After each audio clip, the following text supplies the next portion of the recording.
fishing with otters. If other fishing methods fail you, maybe you should consider getting your own trained otter. Otters have been used by man for fishing since at least the 7th century. In the 15th century, they were used to drive fish into nets in Europe. King James I of England, who reigned from 1603 to 25, kept otters for fishing. Bucket fishing. An unusual method of catfishing is used on Louisiana's Lake Bruin. When catfish begin spawning, local anglers start bucket fishing. The participants sink weighted buckets with a semicircular hole cut in the lid.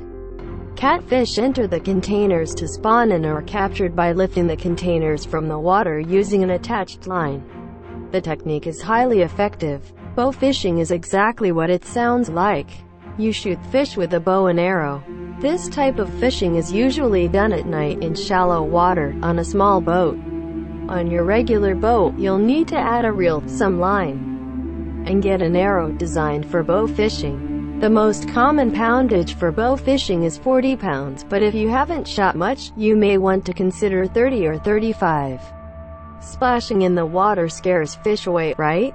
Not always. Anglers in Venezuela often splash the water with a fishing rod to attract the toothy paella, also known as the Dracula fish. This popular South American game fish is drawn by sounds of splashing, perhaps because the noise mimics schools of feeding piranhas, the paella's favorite food. Anglers sometimes catch them using an unusual method called bobbing. Using a needle, numerous night crawlers are threaded on a 6-foot piece of heavy sewing thread. The worms are then wrapped into a ball, and the ball is tied with stout line. The line is tied to a pole, and fishing commences. When an eel grabs the bob, the thread entangles in its teeth.